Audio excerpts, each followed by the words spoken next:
So it's important to recognise that victims want to be believed.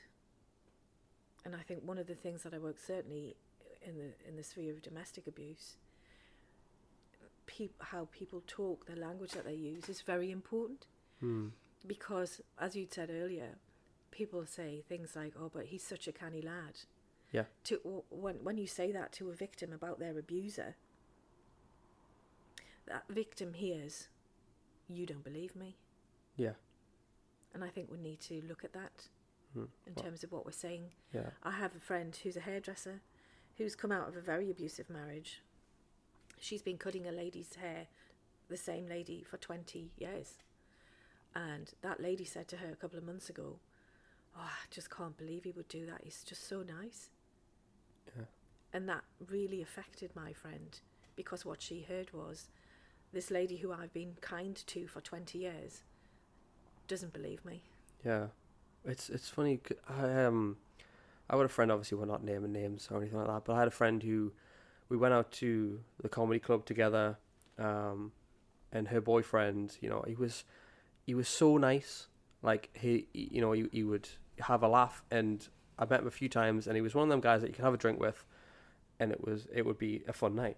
And then she came to me a few months later and was like, yeah, he didn't take no for an answer one time, so we're not together anymore.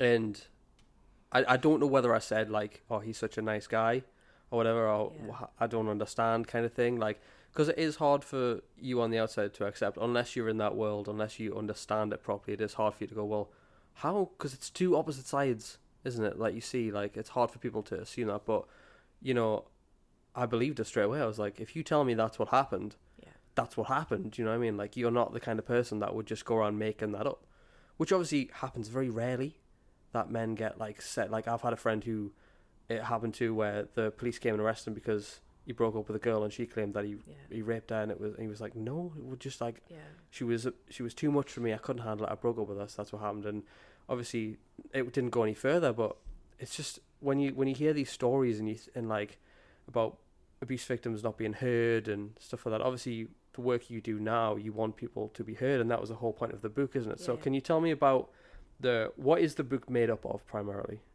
Okay, can I just go back a little bit? Yeah, go for it. Yeah, of course. What I was going to say is that the guy who raped your friend is a piece of shit. Is a piece of shit, and he, like I said earlier, he's manipulating everybody around him. Yeah. And what we struggle with as humans is ego. We don't like to think that we've been manipulated. We don't like to be wrong. Yeah. So we don't like to think that we were wrong about that person. Yeah. And that is another barrier for victim disclosing. So that's one thing. Yeah. And the other thing I can't remember now. So sorry, I broke the trail. That's the problem with these conversations. Sometimes it goes. Yeah, it'll come back. I'll come back. You're like, I remember that. Yeah. So go back to the question. So yeah, what is the book primarily made up of? So obviously the book is 5 true stories that were given to me by 5 very strong, very amazing, very brave women. Lots of women came to me to say, "Can you please tell my story?" Because victims essentially want to be heard. Yeah. And you go through the court process, if you ever get that far, which is a very, very tiny percentage, the victim just wants to be heard. They don't necessarily really care about the conviction. They just want to be heard and believed. And also remember that just if somebody goes to court and they're found not guilty, it doesn't mean they didn't do it. It just means that it wasn't proven. Yeah. Which is 2 very, very different things. Yeah, 100%. So how did you pick the 5 stories? Because some of the women said they came to me and said, can I tell my story? And I said yes. And then they started writing, and then I said to them, you're going to find this really hard because you're going to have to pull up old emotions. Yeah. And it is really difficult. So a few of them said, I've started, but I can't. I'm not there yet. I can't do it. Yeah. A couple of them were about forced marriage. Mm-hmm. They're not in there because it's too dangerous, because they're still identifiable even though they've been anonymised. Okay, yeah, I get you. Because the circumstances make them identifiable, so I couldn't do it. The lady that wrote to me about cruelty to animals, because there is a direct correlation between cruelty to animals and domestic abuse. Yeah.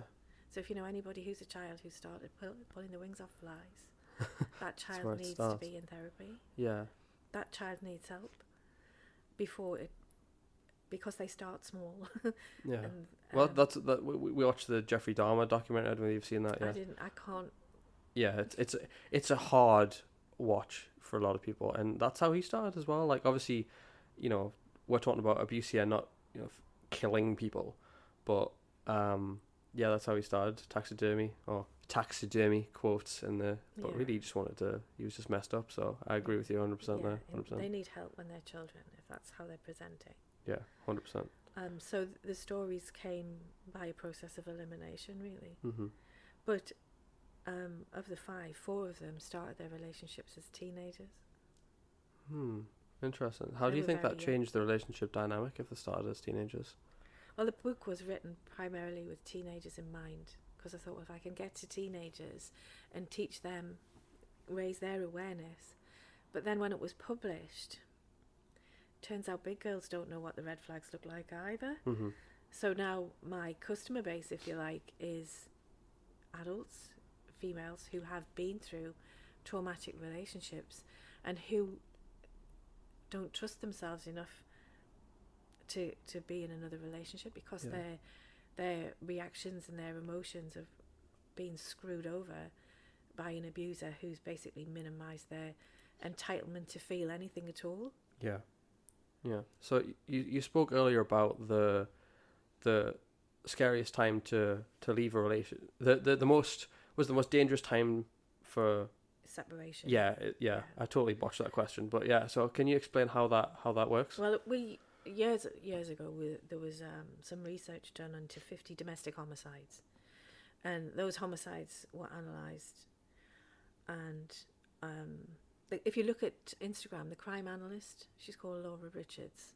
I'll look that up. She was part of that working party, and we looked at what the commonalities were in the 50 domestic homicides, and that evolved into what was called the DASH process, which is basically a form that professionals fill in when somebody presents as a domestic abuse victim.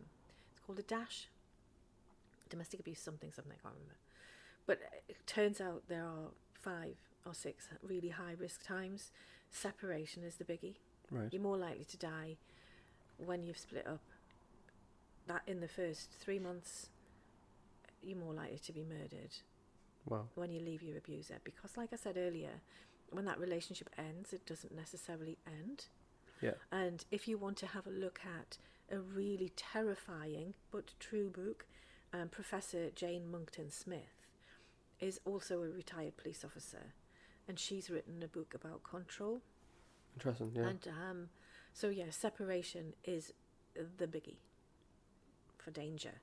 Mm-hmm. And that's why I always advise people, seek professional help and plan your exit with the professionals, with Women's Aid or whoever your local domestic abuse service provider is, so you can leave safely. Because you hear a lot of people say, why don't you just leave? And it's like, it ain't that simple. That's really scary, isn't it? Yeah. Why don't they just leave? Why don't they leave? Because it doesn't end. It doesn't end, but you live in a house. How many people have got another house to go to? Yeah. If you've been manipulated as well, and your family, maybe you haven't got the family, so you put all your trust in this abuser. Maybe you've got a kid together. Yeah, exactly. Like if you've got no friends and you've been controlled, where are you going to go? Where are you going to go? Have you got like loads of money in the bank that you have access to, that you can go and sort something out? Also, if you have children, are you going to just up and leave them? Yeah. Or some women do up and leave them because it's actually safer to leave them. That must be because hard. we have what we call wipeouts, don't we? We have where he goes and kills the kids, probably in front of her before he kills her, and then tries to kill himself and sometimes succeeds, but doesn't normally succeed. Yeah. You can't just take your kids and put them in another school. The trauma that it puts on the kids is absolutely massive. Yeah. So you can't. Why doesn't she just leave? You can't. That's not a thing. Yeah. And again, it's a judgment call by the person who has absolutely no idea what they're talking about. Yeah.